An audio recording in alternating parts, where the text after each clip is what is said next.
आज Islamabad high court में मुझे और मेरे साथियों को अप्लाई करना पड़ा है प्री अरेस्ट बेल के लिए, क्योंकि एक ख़ुद साख्ता वक़ूआ जो है वो बनाया गया है। पिछले तकरीबन 2 हफ़्तों से मेरे सपोर्टरों को घरों में रात को कांधे दीवारें फैलांग कर पुलिस वाले जो हैं वो दरवाज़े तोड़ते हैं, उनको मजबूर करते हैं कि जी आप वोट जो है वहाँ देना है जिधर हमने कहना है। 45 चेयरमैन यूनियन काउंसिल और नाज़मीन जो हैं वो साबिक़ हो गए हैं लाहौर हाई कोर्ट में, और वहाँ से ऑर्डर आया है कि जी किसी भी क्रिमिनल केस में इनको गिरफ़्तार नहीं किया जा सकता। और उसके बाद एक नामालूम अफराद की फायरिंग का केस बना के, और नामालूम माँ पे, यानी उनको पहले ही पता था कि माँ भी हुई है, वो भी नामालूम।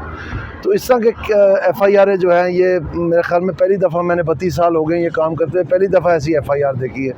लेकिन बहरहाल ज़ाहिरी बात है, उन्होंने तैयारी की कि जी ठीक है इनको फिर इसमें पकड़ते हैं, और हमें इन्फॉर्मेशन भी मिल गई कि हमें पकड़ने की तैयारी कर रहे हैं, मुझे और अवैस कासिम साहब को। तो हमने आके प्री अरेस्ट बेल मैंने यहाँ से करवाई, उन्होंने लाहौर से करवा ली है। तो अभी हम जाके फिर इलेक्शन लड़ने की कोशिश करते हैं, हत्ता कि हमारे जो जानने वाले हैं सपोर्टर हैं उनके पेट्रोल पंप भी सील कर दिए हैं। हमारा जहाँ जलसा होता है वहाँ से कुर्सियाँ भी उठवा देते हैं, और इस तरह की सूरत हाल है। तो अभी हम इलेक्शन कमीशन में भी जा रहे हैं। पहले ये ज़रूरी था कि मेरी बेल तो होती ताकि मैं तो कम से कम गिरफ़्तार ना होता। अब हम इलेक्शन कमीशन में जाएंगे और सूबाई हुकूमत के पास भी जाएंगे जो पंजाब की गवर्नमेंट है कि जी ये आपकी एडमिनिस्ट्रेशन क्या कर रही है। दानियाल अजीज़ साहब, इलेक्शन कमीशन की तरफ से भी ज़ाब्ता इखलाक की कोई आपके अगेंस्ट कार्रवाई की गई कि आपने कोई खिलाफ वर्जी की है, आपने दीवारों पर कुछ पोस्टर्स लगाए हैं, उस तरह भी आपको रोकने की कोशिश की गई कंप्लेन? नहीं, मैंने तो कोई नहीं की। अगर किसी मेरे सपोर्टर ने किया तो मुझे नहीं पता।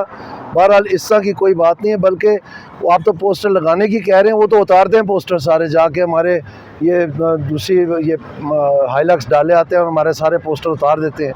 तो आप तो लगाने की बात कर रहे हैं, ये क्या वायलेशन है? जो उतारते हैं वो वायलेशन नहीं है। तो दानियाल अजीज़ साहब, ऐसा महसूस होता है कि इस वक्त मुस्लिम लीग नवाज़ की मकबूलियत अवाम में कुछ कम है, सर्वेज ऐसा कहते हैं। तो ऐसे वक्त में आप जैसे लीडर को, आप जैसी शख्सियत को टिकट जारी ना करना, ये कैसे इक़दाम हैं जो मुस्लिम लीग नवाज़ की तरफ से किए जा रहे हैं? मुझे ये तो नहीं पता जी, लेकिन मुझे ये पता है कि जितनी भी हरकत कर रहे हैं उसकी वजह से हमारा दिन ब दिन वोट बढ़ रहा है, क्योंकि लोग इस बात से सख्त नालां हैं कि एक तो इलेक्शन हो रहा है और दूसरा फिर वोट देने की भी नहीं इजाज़त दी जा रही तो अपनी मर्ज़ी से। तो जब जितना भी ये मजबूर कर रहे हैं उतना ही इनके ख़िलाफ़ जा रहा है। तो ये गिरी हुई हरकतें जो हैं ये हमेशा उनकी निशानी होती है जो जिनके हार मुकद्दर में होता है। तो ये वाज़े तौर पर है कि कहीं उनको सपोर्ट नहीं मिल रहा, कोई उनके जलसों में नहीं जाता, खुद वो परेशान है, तो अब ऐसी हरकतों पे उतर आए हैं। सर आप सब ऐसा क्या हुआ कि जब आपको नईमुल हक वाला वो मामला हुआ अनफॉर्चुनेटली, तो आपके हक में कैप्टन सफदर ने कहा था कि ये दानियाल अजीज़ के साथ नहीं, ये पार्लियामेंट के साथ हुआ है, वो आपको पार्लियामेंट करार देते थे बतौर शख्सियत। ऐसा अचानक क्या हुआ कि आपको टिकट से महरूम है? बस ये एहसन इकबाल साहब की ज़िद थी कि उन्होंने अपना बेटा बनाना है। वो खुद ही तस्लीम कर गए कि बेटा उस काबिल नहीं है, तो उन्होंने अपने कागज़ जमा करवाए हैं।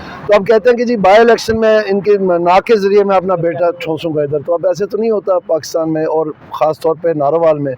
लोग तो वहाँ बड़े मतलब सियासी शऊर है उनमें, तो उनको सारा पता है क्या हो रहा है, इसीलिए तो गिरी हुई हरकतों पे उतर आए हैं अब। सर ये बताइएगा, PTI के साथ भी ये वाला मामला हुआ है सर, उनको भी जल्द से जुलूस नहीं करने दिए? मुझे नहीं पता जी, PTI में उठाया गया है सर, अब आपके साथ ऐसा हो रहा है सर, किसको, कौन है इसका मतलब जिम्मेदार, क्या कहेंगे? ये भी एक और गिरी हुई हरकत है ये, कि बजाय कि अपनी कोई दलील दें, अब पहले एहसन इकबाल साहब कह रहे थे कि मैं पीपल पार्टी में जाने की तैयारी कर रहा था इसलिए ये की है, और कुछ दिनों बाद उन्होंने अपना सारी कहानी का यू टर्न लेके दोबारा कह दिया कि जनाब ये PTI के लिए टिकटों के लिए जा रहे थे।